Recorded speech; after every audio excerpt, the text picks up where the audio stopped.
when I went to Japan, I went to the East Imperial Garden, which is exactly what it sounds like. It's really, really, really pretty. All around the Imperial Palace in Tokyo, and the East Imperial Gardens have insane walls. Look at this. These have stood since like the Edo period of Japan or something. These are like 5 or 6 feet thick. Like they're actually ultra walls. Because if you look at the history of Japan or watch the one video from that one guy who did the history of Japan, the entire history of Japan is basically it being broken up into like 78 shogunates, all of whom believe they should be emperor, and they're all willing to commit their entire population to die if it means they get to be emperor. That's been that's been the history for a while. So an emperor getting around to actually building themselves some very large castle walls makes sense. The gardens are surrounded by them, so the emperor could go out to the gardens without worrying about like being attacked or whatever. Weird, right? I mean, it's not weird. I guess it makes sense, but these stones are very big. Like, they're 6 feet or so deep. Like, this is like a 5-foot tall this is like Stonehenge. This is just a stack of Stonehenge up megalithic. Yeah, it's so huge. Incidentally, the East Imperial Palace Gardens are some of the most beautiful things I've ever seen. Oh my god.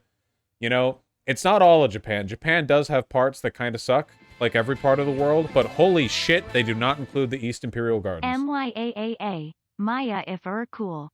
Aw, thank you. Just remember, in 1868, Japan was still running around swinging swords.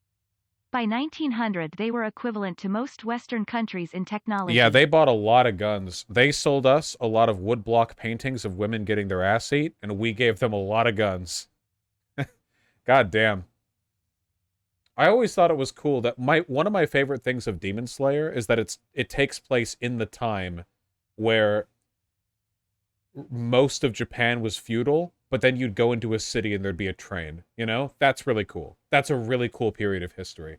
Where like the countryside is dudes in robes with katanas fighting over rice fields, and then you go into the city and there's electric lighting. That's a really cool time period. You know what I'd like to see? I'd like to see that, but for Russia. Pathologic hits on it kinda, but there would have been a period of time where the Russian peasantry and the Russian proletariat, you know, like around the time the Tsar was killed and the revolution and the Soviet Union, there would have been this interstice of like ultra rural peasantry suddenly getting like, you know, stalker. Yeah. Oh, I was gonna look up a castle. Okay, normally when people think of castles, they think of shit like this. Okay, but these are like kind of castles. These are mostly just really fancy estate homes, mansions for like European nobility. And they're not that old, you know? Like they're old, but they're not that old. They're beautiful, but like when you think of castle, like, okay, you know, what were they really like actually? Because castles back in the day weren't like rare fairy tale things. They were normal regular military fortification like that. Like they weren't like mystical cool wild things. They were like regular parts of how your world was built. And this is I thought every day in Russia was just running around trying not to get killed by rats and children while trying to fix plagues. That's what I understand too from my experience. Here, this is an example. This would be what most castles would actually look like, kind of. Basically, you have a wall, palisades or stone, depending on how much money you have and labor and slaves or whatever. You build them around, then you level out the ground inside, and you have like a miniature village. You know, you have your blacksmith, your stables, blah-de-blah, and then you have a couple of like defended forts out. And the only enclosed area, the part where you'd have like your throne for your nobility or whatever, would be a separate, even more fortified section that would be like basically like a medium to large house, you know? Does that make sense? That this would be like a more typical castle. In fact, I think this is ritzier than most castles. I think even this represents a lot more wealth preparation, planning, and blah-de-blah Here we go. You can kind of see an example here. This is the Dover Castle. See? So it's also made of stone again, which this is a very large castle. But like the actual interior building part, which is just this, isn't that big. Oh, here it is. Here it is from an above angle. Look at that. Yeah, you have the outer wall, then the yeah. Here. Average castle palisades. Palisades should be like a castle that's a bit less wealthy because it's palisades and not stone walls. But that's pretty common though. Okay. Here's a kind of accurate Minecraft example. Okay? Where you have the wooden palisades that stretch around your territory, and then you have the internal buildings and the gatehouse and stuff, and then you have the one stone keep. You know? Does that make sense?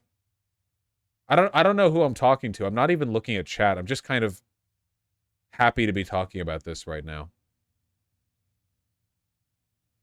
Oh, in case you ever wondered where the term Motte and Bailey came from, it's from this. The Bailey refers to the portion inside the palisades that's not fully defended. It's like the outer, weaker position. Whereas the motte is like the hill upon which the keep, or tower, or dungeon, was built. See? So, like, a Motte and Bailey fallacy is when you initially present a Bailey argument, which is weak and easy to attack, but when it's attacked, you retreat to the motte argument. You see? So it's like, so your Bailey argument would be like, you know, I think we need to increase our cop spending by 200%. And then that gets attacked because it's retarded. And then you fall back, you're like, okay, well, I think cops are useful sometimes. Wouldn't you agree? And like, that's the motte argument because like, yes, obviously cops are useful sometimes.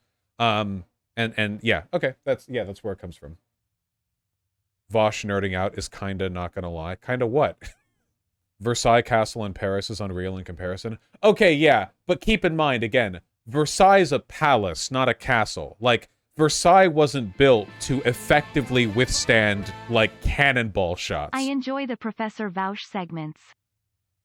Thank you, thank you.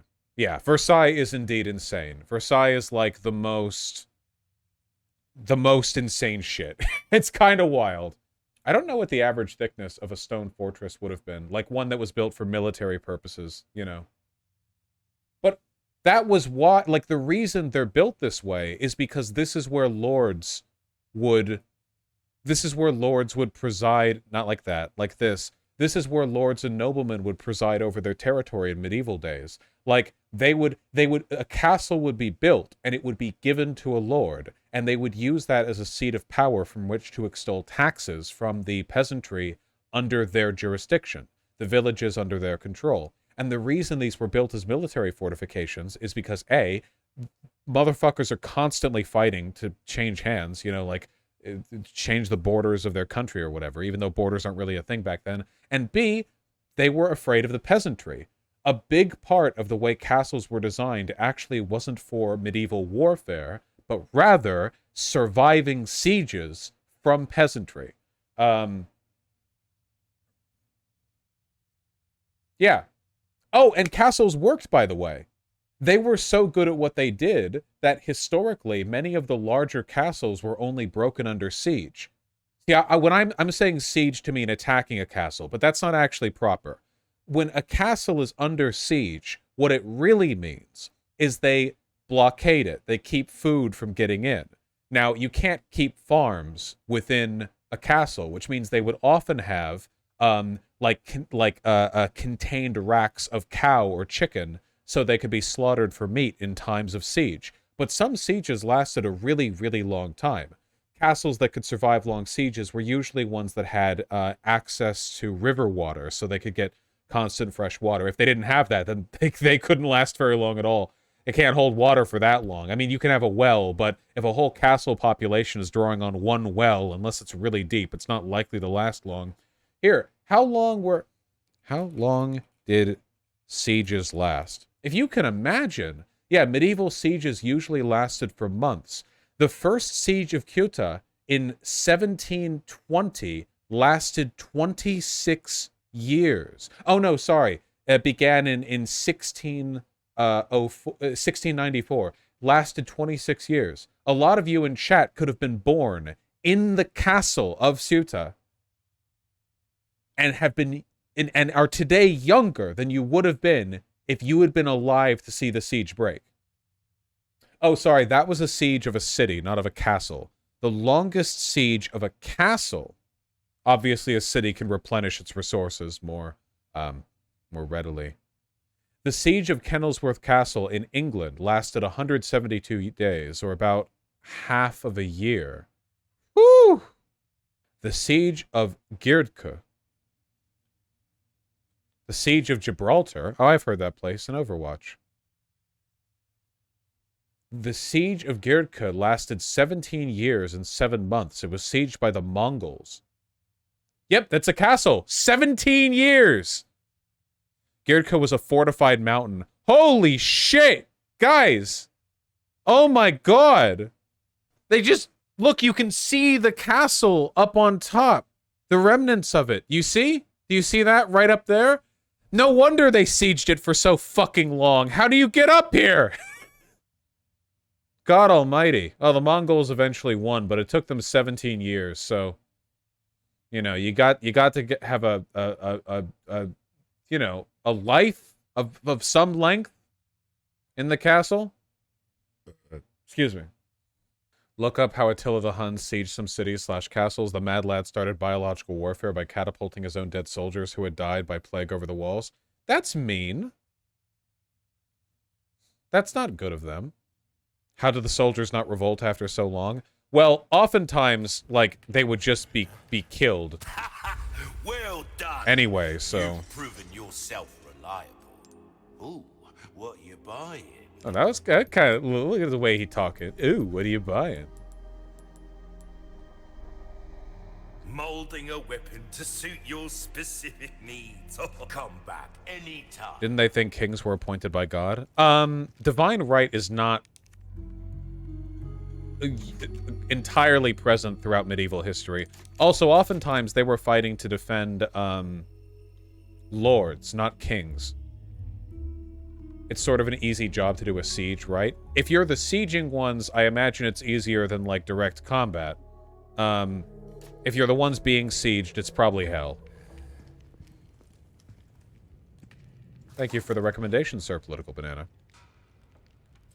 Bosch, nope, sieges were almost impossible to maintain because of revolts or diseases breaking out among the siegers because armies would produce so much waste they would fuck the land for years. Wow, that's fucking metal. Jesus. I guess, yeah, the logistics of trying to keep, like, 10,000 soldiers outside of an army, or outside of a castle, and they're just shitting in the river where you drink from. Yeesh.